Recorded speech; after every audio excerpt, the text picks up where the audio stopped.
Bonjour, j'ai le plaisir d'accueillir Olivier de la Clergerie. Bienvenue sur le Salon des Entrepreneurs. Bonjour, merci. Alors vous êtes le cofondateur de LDLC, une petite start-up d'une vingtaine d'années. Bientôt 20 ans, en janvier 2016, 20 ans. D'accord, alors si on dresse un petit peu le bilan de ces 20 ans, on en est où aujourd'hui? LDLC, c'est un distributeur de produits informatiques et high-tech, ça représente quoi? Alors aujourd'hui, LDLC, juste en quelques chiffres, c'est à peu près 500 personnes qui travaillent pour LDLC et 286 millions d'euros de chiffre d'affaires. Donc la start-up a bien grandi depuis sa création. Effectivement. Alors aujourd'hui, vous lancez dans un nouveau projet qui est la création d'une école pour les métiers du numérique. Est-ce que vous pouvez nous en dire plus ? Oui, effectivement, on a décidé de créer une école, l'école LDLC, qui va ouvrir ses portes en septembre 2015, donc très bientôt. Et on a même d'ailleurs commencé les recrutements des étudiants qui vont passer bientôt les premiers tests d'admission. Et cette école a pour but de former des cadres du numérique, des porteurs de projets du numérique, qui vont permettre dans les entreprises, ils vont être formés en 3 ans et ensuite ils vont permettre au niveau des entreprises de pouvoir faire la transition numérique. Donc on va avoir 3 types de profils essentiellement.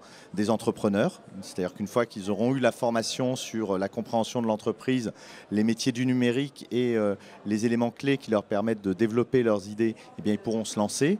Ils pourront devenir intrapreneurs et à ce moment-là, ils pourront aider des entreprises à passer le virage du numérique, donc véritablement très pragmatique pour aider la numérisation des entreprises.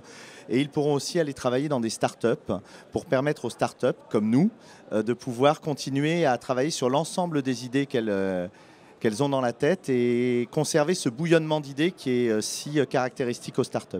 Alors ça s'adresse à qui, pardon, aux bacheliers Alors l'école est post-bac, donc c'est-à-dire que vous devez au minimum avoir le bac, n'importe quel bac. Il n'y a pas d'importance sur la filière. Vous pouvez avoir fait des études après le bac et décider de revenir faire l'école. Voilà. L'essentiel, c'est que vous ayez le bac pour pouvoir passer les différents tests de sélection. Donc là, les tests de sélection, ça commence maintenant ? Ils ont commencé, on va dire, il y a à peu près une semaine et demie. On peut encore s'inscrire ? On peut s'inscrire, oui, sans difficulté, puisqu'on va avoir des inscriptions probablement jusque mi-août, je pense. D'accord. Et alors, comment on a l'idée de créer une école, alors que ce n'est pas du tout votre métier premier? Est-ce que ça vient d'un besoin que vous avez ressenti chez LDLC, que vous trouviez pas les profils qui vous intéressaient? D'abord, c'est une idée qui vient d'un certain temps. C'est quelque chose qui est dans la tête depuis 6 ou 7 ans. Et c'est une vraie envie de participer à l'écosystème. Donc il faut trouver, alors on appelle ça aujourd'hui le RSE, cet aspect sociétal, mais on avait envie de trouver des projets qui soient des projets porteurs dans lesquels LDLC puisse vraiment s'impliquer.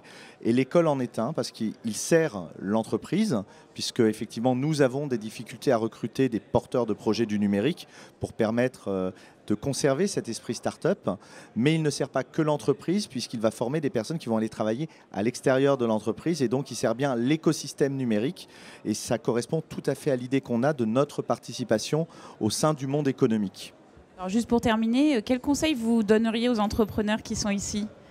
Avec vos 20 ans de recul maintenant. Avec les 20 ans de recul, je dirais que la route n'est pas simple. On n'arrive pas forcément souvent par le chemin que l'on a imaginé. Voilà. Donc le monde est rempli de surprises. Mais en même temps, c'est ce qui fait la passion de l'entrepreneur. C'est qu'au final, il y a une découverte chaque jour. Donc il ne faut surtout pas perdre courage. Il y a des moments qui sont difficiles, mais ils rendent les moments de réussite encore plus sympathiques et encore plus appréciables. Olivier de la Clergerie, merci beaucoup. Merci.